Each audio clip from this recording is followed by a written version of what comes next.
कृष्णा परमात्मा का आनंद स्वरूप का दूसरा भाग। संसार के विषय में आनंद हो तो वे सबको सब समय एक समान आनंद दे। बंगला बहुत सरस है, परंतु जब बुखार आता है तो सरस बंगला सुख देता है क्या? सुख नहीं देता है। बुखार अगर माथे पे चढ़ जाए, बंगला दिखाई नहीं देता है। पेट में दर्द हो तो सरस बंगला क्या सुख देता है? आनंद संसार की किसी जड़ वस्तु में नहीं है। आनंद परमात्मा का स्वरूप है। कदाचित तुमको ऐसी शंका होगी कि महाराज तुम भले ही मना करो, परंतु इच्छित वस्तु तो उस भोजन के करने में है। बहुत आनंद होता है। कितने ही तो ऐसे होते हैं कि श्रीखंड पूड़ी हो, तस्मई पूड़ी हो, पत्तों की पकौड़ियाँ हो, ऐसा इच्छित भोजन मिले तो बहुत खुश हो जाते हैं। तुम कहोगे महाराज बाहर आनंद कैसे नहीं है? बाहर आनंद न हो तो मनुष्य यह सब इतनी खटपट क्यों करे? मन पसंद भोजन मिले तो वहाँ आनंद जरूर होता है। अरे श्रीखंड पूड़ी खाने से क्या आनंद मिलता है? तस्मई पूड़ी खाने में क्या आनंद? जिसे बुखार हो आया हो उसे अगर तस्मई पूड़ी दें, जिसके पेट में अजीर्ण हो उसे तस्मई पूड़ी खाने को दें तो क्या आनंद आता है? श्रीखंड पूड़ी आनंद मन पसंद भोजन है और खाने को बैठने की तैयारी है। इतने में ही समाचार आया कि अहमदाबाद में कोई संबंधी वृद्धा थी, उसको वहाँ कुछ हो गया। मरण की वार्ता तुम्हारे कान में आवे तो तस्मई पूड़ी खाने को क्या तुमको सुख होगा या दुख होगा? तस्मई पूड़ी आनंद होता तो मरने का समाचार सुनने के बाद तस्मई पूड़ी खाने की इच्छा क्यों नहीं होती? उस समय आनंद कहाँ चला जाता? अरे आनंद तस्मई पूड़ी में नहीं।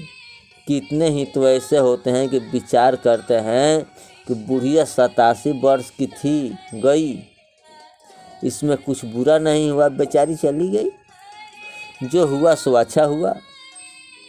पर इस समय मैं तस्मई पूड़ी खाता हूँ, कदाचित कोई न आवे, मेरे सामने न आवे, मुझे खाता देख न ले, और खाता देख लेगा तो बुरा लगेगा। कितने तो बहुत विवेकी होते हैं, बुद्धिमान होते हैं, ज्ञानवान बनते हैं, दरवाज़ा बंद कर देते हैं, घर वालों को कहते हैं कि खोलना नहीं, मैं भोजन कर लूँ तब खोलना। मनुष्य को बुरा कहने में दुख होता नहीं, बुरा दिखे तो उसे दुख होता है। मनुष्य अनेक बार बुरा बुरा काम करता है, परंतु उसकी ऐसी इच्छा होती है कि मेरी बुराई जगत में न दिखे, कोई देखे नहीं कि गलत है, गलत कर रहा है, किसी को खबर न लगे कि मैं बुरा काम करता हूँ। थोड़ा विचार करो तो ध्यान में आएगा कि आनंद श्रीखंड में नहीं था। आनंद आत्मा का स्वरूप है। संसार के किसी पदार्थ में, किसी विषय में आनंद नहीं। विषय तो जड़ है, जड़ पदार्थ में आनंद संभव ही नहीं है। जड़ पदार्थ में जीव को जो कुछ भी आनंद का भास होता है वह अंदर के रहने वाले चैतन्य के स्पर्श से होता है। इंद्रियों को वांछित विषय मिले तो मन में तदाकार होता है, थोड़े समय के लिए एकाग्र होता है। एकाग्रता के कारण चित्त में आत्मा का प्रतिबिंब बनता है, मूर्ति तैयार होती है और उसमें आनंद का आभास होता है। मन अंतर्मुख हो, बाहर घूमता मन बाहर जाकर चेतन परमात्मा का स्पर्श करे, मन का ब्रह्म संबंध हो जाए, उतने समय तक आनंद मिलता है। मन बहिर्मुख हुआ, बाहर की तरफ हुआ, व्यग्र हुआ तो ये आनंद उड़ जाता है। जो सुख इंद्रियों और विषयों के संयोग से होता है वह आरंभ में अमृत जैसा है, परंतु परिणाम में वह विष के समान हो जाता है। जब जब आनंद मिलता है तब तब वह बाहर की जड़ वस्तुओं से मिलता है। यह कल्पना ही त्रुटिपूर्ण है, कल्पना ही गलत है। आनंद तो अंदर रहने वाले चेतन परमात्मा के संबंध से मिलता है। आनंद परमात्मा ही देते हैं। आनंद तभी मिलता है जब परमात्मा के साथ तुम्हारा संबंध होता है। अरे ईश्वर को अंदर खोजो, आनंद अंदर है, आनंद तुझ में है। आनंद आत्मा से होता है, आनंद बाहर से नहीं आता। बाहर से तो सिर्फ दुख आता है। जो आनंद को बाहर संसार के विषय में ढूंढने जाता है उसे अंत में दुख ही दुख मिलता है। इंद्रियां आनंद को बाहर ढूंढती हैं, इसमें तुमको आनंद मिलता नहीं, तुम दुखी होते हो। संसार के विषयों का विस्मरण हो तभी सच्चा आनंद प्राप्त होता है। संसार का संबंध छूटे तभी ब्रह्म संबंध होता है। ब्रह्म संबंध हो तभी आनंद प्राप्त होता है। रोज का अनुभव है। तुमको निद्रा में आनंद कौन देता है?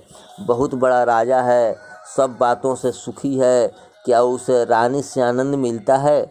क्या उसे राजमहल से आनंद मिलता है? सब छोड़कर जब वह सो जाता है तब उसे आनंद आता है।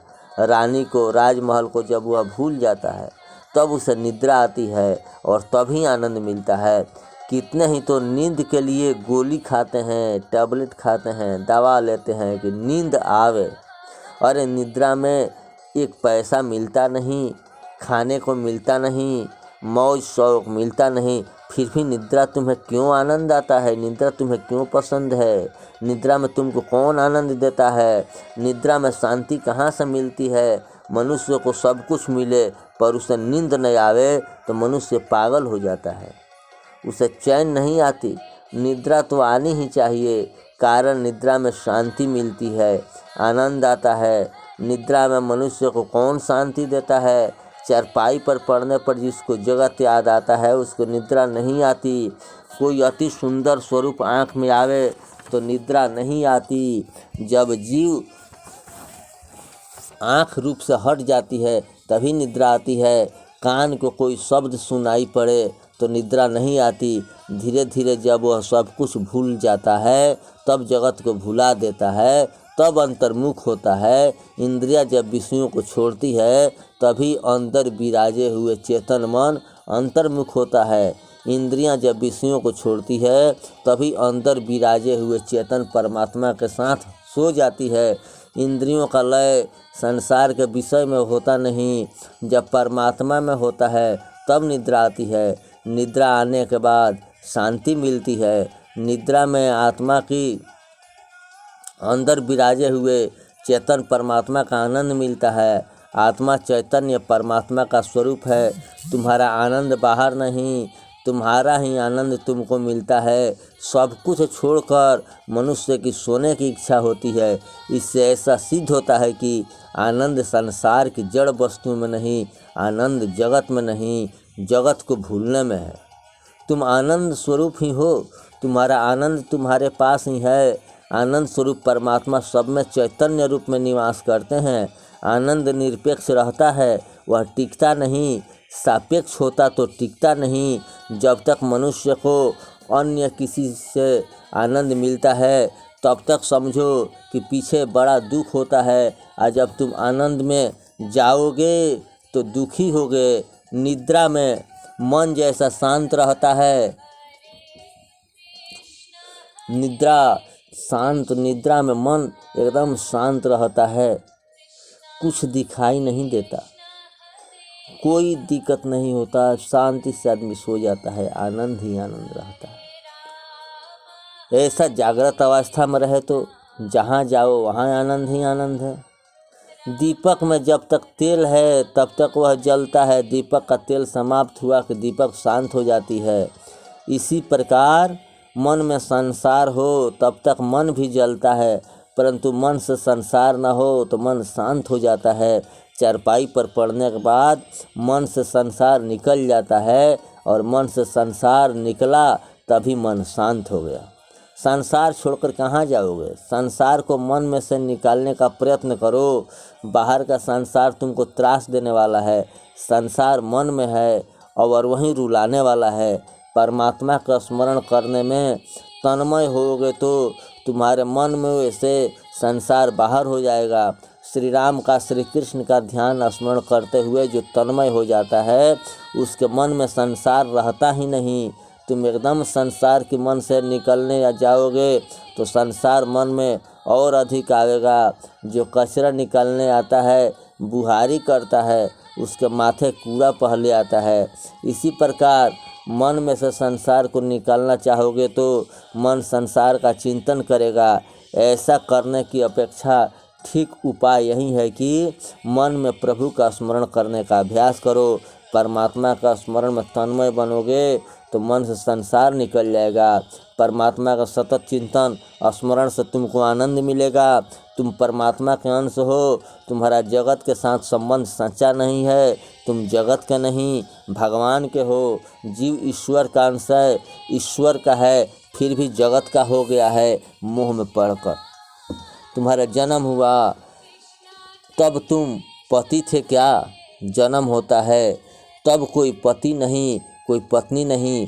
पति पत्नी का संबंध व्यवहार दृष्टि से भले सच्चा हो, परंतु तत्व दृष्टि से विचार करने पर सत्य नहीं। पत्नी का मरण होने के बाद कोई पति नहीं। पत्नी का मरण हो जाए तो पति संबंध का भी मरण हो जाता है। पत्नी नहीं रही तो पति किसका? पत्नी है तो पति है, पत्नी नहीं तो पति भी नहीं।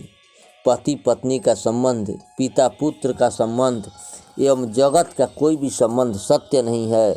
ईश्वर के साथ जीवन का संबंध सच्चा है। तुम सब भगवान के अंश हो, तुम परमात्मा के बालक हो, तुम आनंद स्वरूप हो। परंतु जब यह जीव अपने स्वरूप को भूलता है और जगत के साथ संबंध जोड़ता है, जीव स्वयं आनंद स्वरूप होने पर भी जगत में सुख दुख को भोगने जाता है। हम सब ठाकुर जी के चरणों में थे, परंतु वहाँ से पृथक हो गए। कितनों को ऐसी शंका होती है कि महाराज आप कहते हो कि जीव ईश्वर का अंश है, आनंद स्वरूप है, तथा यह ईश्वर से अलग हो गया। अब प्रश्न यह है कि जीव ईश्वर से अलग क्यों हुआ और कैसे हुआ? इसका बहुत विचार न करो। हमारी कितनी ही भूलें हुई, यह बात सच्ची है। हम सब भगवान के चरणों में थे, कुछ भूल हुई, इससे वहाँ से अलग हुए और संसार में आए और तब से सुख दुख का आभास हुआ। जीव ईश्वर से पृथक क्यों हुआ, इस बात का विचार करने में क्या लाभ? रोग होने के बाद रोग क्यों हुआ, किस प्रकार हुआ, इसका विचार करोगे तो क्या रोग चला जाएगा? रोग होने के बाद दवा लेनी पड़ती है, पथ्य पालन करना पड़ता है, तभी रोग जाता है। रोग हुआ है तो भूल हुई है तभी रोग हुआ है। उसके निवारण का उपाय करो, रोग निकालने का, भूल सुधारने का उपाय करो। एक भाई अपने कपड़ों का बहुत ख्याल रखते थे कि मेरे कपड़े बिगड़ न जाएं। एक दिन आने के बाद उसने देखा कि धोती पर दाग पड़ गया। वह माथा खुजलाने लगा कि वह दाग किस प्रकार लगा, कहाँ लगा, कौन सा स्थान पर लगा। बहुत सोचा, फिर एक घर पूछने गए कि मैं तुमसे मिलने आया था, उस समय तुम्हारे यहाँ यह दाग लगा क्या? एक सज्जन ने कहा मेरे घर लगा हो या किसी दूसरे घर लगा हो, दाग दिखता है ना। तुम इतना ज़्यादा विचार किस लिए करते हो? साबुन लगाकर धो डालो, जिससे स्वच्छ हो जाएगा। कहाँ लगा, किस रीति से लगा, क्यों लगा, यह विचार करने में कुछ लाभ नहीं। दाग दिखा कि साबुन लगा डालो, धो डालो, स्वच्छ हो जाएगा। जीव ईश्वर से वियोग हुआ, यह बात सच है। ईश्वर से यह पृथक हुआ, यह जगत का नहीं ईश्वर का है। फिर भी यह स्वयं के शरीर स्वरूप को भूला हुआ है और जगत का बन गया है। जगत का होने से ही यह दुखी है। यह जगत में आनंद ढूंढता है, परंतु संसार में आनंद कहाँ है? आनंद रूप तो परमात्मा है। तुम आनंद चाहते हो तो परमात्मा के साथ प्रेम करो, प्रभु का स्मरण करो, परमात्मा की सेवा करो, तुमको आनंद मिलेगा। जीव संसार के जड़ पदार्थों में आनंद खोजने जाता है जिससे उसको आनंद मिलता नहीं। आनंद दूसरे में है, यह कल्पना गलत है। आनंद हृदय में है, उस आनंद को जगाना है। मन वचन कर्म तीनों भक्ति रस में डूबे तो आनंद आता है। शरीर से सेवा करो, मन से सेवा करो, वचन से सेवा करो, इन तीनों भक्ति का लाभ लो